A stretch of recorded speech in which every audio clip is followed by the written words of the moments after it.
माफ़ कीजिएगा, अगर मैं गलत नहीं हूँ तो आप संध्या चौधरी ही हैं ना? प्रतिदान की लेखिका उस सुंदर और युवा लड़की ने जब पास आकर सवाल किया तो संध्या बस एकटक उसकी मांग का जगमगाता सिंदूर देखती रही। लड़की बड़ी बड़ी आंखों वाली और गोरे रंग की थी। पीली साड़ी ने उसके रंग को जैसे चंदन बना दिया था। शैम्पू किए हुए बाल घुंघराले और कटे हुए थे। कुछ पल उसे देखते रहने के बाद संध्या जैसे अपने से जागी। हाँ जी, मैं संध्या ही हूँ। आपका परिचय? उस पल संध्या को खुद अपना ही व्यवहार अटपटा लगा। मैं इवा, आपकी कहानियों की पाठिका, प्रशंसिका। वो मुस्कुराई और मुस्कुराहट उसकी आंखों में भी तैर गई। पिछले दिनों मार्केट में आया संध्या चौधरी का नया कहानी संग्रह प्रतिदान खासा चर्चित हुआ और इसी कारण एक बड़े साहित्यिक उत्सव में उसे आमंत्रित किया गया था। बहुत से लेखक पाठक साहित्य प्रेम अपने प्रिय लेखकों और कवियों से मिलने के लिए उत्सुक थे। संध्या की कहानियाँ काफ़ी कुछ यथार्थ से जुड़ी होती हैं, ऐसा वो अक्सर अपने साक्षात्कारों में कहा करती थी। इसीलिए उसके प्रशंसक पाठक बहुत थे। मैं और मेरे पति दोनों ही आपकी कहानियों के ज़बरदस्त फैन हैं। उन्हें भी आपसे मिलकर काफ़ी अच्छा लगेगा। लेकिन आपका चेहरा, आपकी तस्वीर। इवा असमंजस में थी। आप अपनी तस्वीर से बिल्कुल अलग दिखती हैं। मेरा चेहरा? हाँ, मेरा चेहरा तस्वीर से अलग है। संध्या समझ गई कि इवा क्या कहना चाहती है।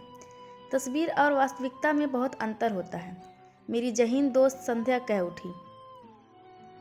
उसे पता है कि उसका चेहरा है ही ऐसा, एक तरफ से सुंदर और दूसरी तरफ से जला हुआ। रंग भले ही उसका सांवला हो, लेकिन नए नक्श तीखे हैं। अगर उसका गाल एक तरफ से जला ना होता तो वो शिवानी की कृष्णवेणी से कम नहीं लगती। उसकी उम्र 40 की दहलीज तक पहुंचने वाली है तब भी, ऐसा संध्या सोचती थी। दिवाकर, इवा ने पुकारा। संध्या की तरफ पीठ किए हुए एक युवक काउंटर पर रखी किताबें देख रहा था। स्वर सुनकर पलटा तो संध्या ने देखा वो एक बहुत ही खूबसूरत लड़का था और इवा उससे भी अधिक खूबसूरत। दिवाकर, संध्या जी से मिलो। प्रतिदान की लेखिका। दिवाकर ने बड़ी शालीनता से दोनों हाथ जोड़कर संध्या को नमस्कार किया, लेकिन उसकी आंखों का असर संध्या ने पढ़ लिया। उसके मन में इवा और दिवाकर की सुंदर जोड़ी देखकर ईर्ष्या की एक लहर उठी, जिसे उसने बलपूर्वक दबा दिया। संध्या की कहानियों पर चर्चा होती रही और संध्या सहज भाव से उन दोनों से बातचीत करती रही। धीरे धीरे बातचीत में प्रवाह आ गया। कुछ व्यक्तिगत बातें भी साझा होने लगी, मसलन कहाँ से आए हैं, शादी कब हुई, घर परिवार में कौन कौन है, आप दोनों की जोड़ी बहुत सुंदर है, वगैरह वगैरह। बातें करते करते संध्या ने इवा की तरफ देखा। उसका सुंदर चेहरा अपनी प्रशंसा सुनकर और भी सुंदर दिख रहा था। संध्या के पास कहानियों की दुनिया थी और अपनी इस दुनिया में डूबकर वो खुश रहा करती थी। उसकी नायिकाएं अपरूप सुंदरियां हुआ करती थीं। तीखे नयन, नाक से दूधिया रंगत, अजंता की मूरत सी देह यष्टि। अपनी दुनिया की ईश्वर थी वो। इवा को देखकर उसे लगा जैसे उसकी कहानियों की नायिका ही मूर्त रूप लेकर सामने आ गई है और उसका पति दिवाकर कितना मोहक, बिल्कुल उत्तम कुमार या सौमित्र चटर्जी जैसा। संध्या ने अपनी सोच पर विराम लगाया। नहीं, कितना छोटा होगा वो उससे, उसके बारे में ऐसा नहीं सोचना चाहिए। लेकिन संध्या का अपना वह जीवन शुष्क और नीरस था, इसीलिए उन्हें साथ लेकर ईर्ष्यालु हो रही थी। संध्या अचानक बोली, आप लोग जानना चाहते हैं कि मेरा चेहरा तस्वीर से अलग कैसे है? सच कहूँ तो मेरा चेहरा इतना बुरा कभी नहीं था। देखिए, एक तरफ से तो सुंदर ही दिखता है। उसने एक तरफ से अपना चेहरा मोड़ा। हाँ, रंग गहरा होने के बावजूद भी एक तरफ से उसका चेहरा आकर्षक था। संध्या को सुनने के लिए कुछ अन्य श्रोता भी एकत्र हो गए थे। वो कहने लगी, इस कहानी को सच न मानिएगा, आप इसे मेरी कहानी भी मान सकते हैं, लेकिन ये कहानी यहीं पर शुरू होकर यहीं ख़त्म भी हो जाएगी। बाद में इसके बारे में ज़रा भी मत सोचिएगा। संध्या कुटिल ढंग से मुस्कुराई। किस्सा गोई का सिलसिला कुछ इस तरह शुरू हुआ। एक लड़की जिसका नाम संध्या था और उसका एक प्रेमी दिवाकर, जो उसके करीब 10 बरस छोटा रहा होगा। कहते हुए संध्या पल भर को रुकी। देखा, इवा चौंक गई और दिवाकर चौकन्ना हो गया। वो कहती रही, दरअसल मैं कहानियाँ बुनते समय नाम सोचने में समय जाया नहीं करती, वरना कथानक हाथ से छूट जाता है। तो संध्या के ऑफिस में ही दिवाकर काम करता था। धीरे धीरे संध्या की दोस्ती दिवाकर से हो गई। दिवाकर के बिंदास और व्यवहारिक स्वभाव के कारण उन दोनों का परिचय बढ़ता गया। संध्या भी अकेली और दिवाकर भी दोनों ही ऑफिस के बाद घूमते रहते। दिवाकर उम्र में छोटा था संध्या से करीब 7-8 बरस। अक्सर संध्या के घर खाना खाने साथ चला जाता। उसकी तारीफें संध्या का मन गुदगुदा देती थी।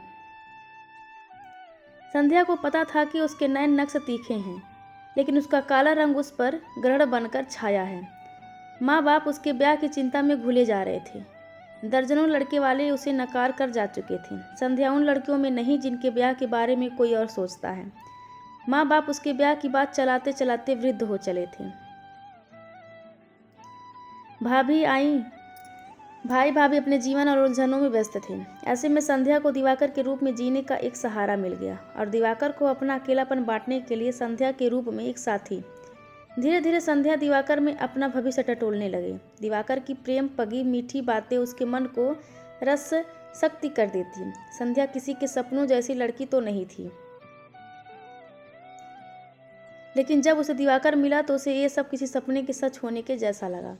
कहते कहते संध्या ने कुछ पल का विराम लिया और ईवा का चेहरा ध्यान से देखा, मानो उसे पढ़ने की कोशिश में हो। फिर आगे कहती है, ईवा के चेहरे पर म्लान परछाइयाँ थीं। संध्या हंस पड़ी। मैंने कहा था ना कि कहानी को कहानी की तरह मानिएगा, सच की तरह नहीं। कहानी का तात्पर्य यह है कि एक बार फिर जुड़ा। हाँ, संध्या ने जब अपने घर वालों को ये बात बताई तो सबके मन में संशय था। लड़का भी जाती है, फिर उम्र में छोटा। माँ बाप को पता था कि संध्या सुंदर नहीं है, लेकिन तब भी ऐसा कैसे? लेकिन किसी न किसी तरह वे लोग मान गए। लेकिन दिवाकर, जैसे ही संध्या के घर वालों ने हाँ की, वो ना नुकर करने लगा। वो कहता रहा कि वो इस बारे में लगातार कोशिश कर रहा है और उम्मीद है कि जल्दी उसके घर वाले मान जाएंगे। इसी उम्मीद पर संध्या उस पर अपना तन मन धन न्यौछावर करती रही। वो नहीं समझ पाए कि दिवाकर जैसे लड़के बस उस जैसी लड़की का इस्तेमाल करना चाहते हैं। दिवाकर ने संध्या का अकेलापन पहचान लिया था। कहते कहते संध्या का स्वर भर्रा गया और 2 बूंद आंसू उसकी आंखों में चमक उठे। दरअसल दिवाकर संध्या को भोग रहा था। वो एक मर्द था और संध्या जैसी लड़की उसका शिकार बनी, बार बार शिकार बनती रही। संध्या को उम्मीद थी कि एक दिन दिवाकर के घर वाले मानेंगे और दिवाकर उससे ब्याह कर लेगा। इसीलिए कॉल गर्ल न होने के बाद भी वो हर बार दिवाकर के पास जाती रही, तब तक जब एक दिन दिवाकर ने कह दिया कि अगर संध्या थोड़ी गोरी होती तो शायद उसके घर वाले उन दोनों की शादी के लिए मान जाते। संध्या लज्जा और अपमान से रो पड़ी। विमूढ़ से कुछ पल दिवाकर को देखती रही। वो नहीं समझ सकी कि दिवाकर अब उससे उब रहा है। सच, दिवाकर अब संध्या से पीछा छुड़ाना चाहता था, क्योंकि जीवन संगिनी के रूप में उसे काफ़ी सुंदर और युवा लड़की की कामना थी, जो कि उसके घर वाले उसके लिए ढूंढ चुके थे। एक दिन उसने संध्या को एक शीशी में भर कर कोई लोशन दिया और कहा, इसे मुंह पर लगा लेना, हफ्ते भर के अंदर रंग गोरा हो जाएगा। प्रेम और विश्वास में डूबी संध्या ने दिवाकर पर भरोसा किया। मुंह पर एक तरफ लोशन लगाते ही वो चीख पड़ी। असहा पीड़ा, ऐसा लगा जैसे किसी ने उसके मुंह पर पिघला हुआ शीशा डाल दिया हो। उंगली लगाते ही जली त्वचा उतरने लगी। ये लोशन चेहरे की एक तरफ झलक पाया और उस तरफ लाल लाल घाव हो गए। संध्या का चेहरा एक तरफ से विवश और कुरूप हो गया। फिर कुछ दिन बाद ही पता चला कि दिवाकर ने एक सुंदर लड़की से शादी रचा ली है। संध्या प्यार में मिले इस जबरदस्त धोखे से टूट गई, लेकिन वो कुछ कर नहीं सकती थी।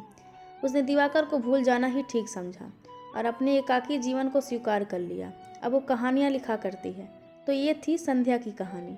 धैर्य और ध्यान से सुनने के लिए आपका धन्यवाद। अब चलूं, और लोगों से भी मिलना है, कहते हुए संध्या उठ खड़ी हुई।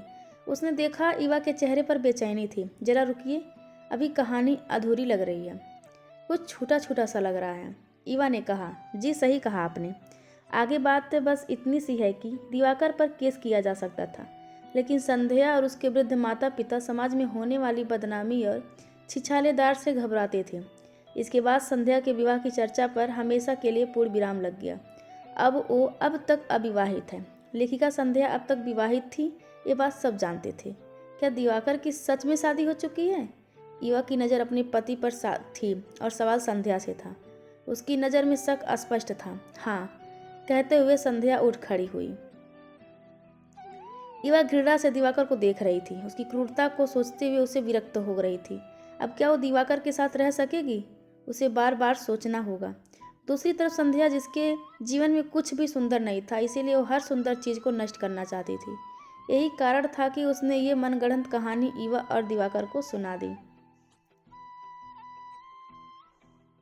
सच तो यह था कि उसके गाल पर जन्म से ही काफ़ी बड़ा ग्रहण का बदसूरत दाग था और उसके जीवन में कभी कोई दिवाकर आया ही नहीं था। तो दोस्तों, यह कहानी आप सभी को कैसी लगी कृपया कमेंट करके ज़रूर बताएं और चैनल को लाइक शेयर और सब्सक्राइब करना बिल्कुल ना भूलें। धन्यवाद आप सबका।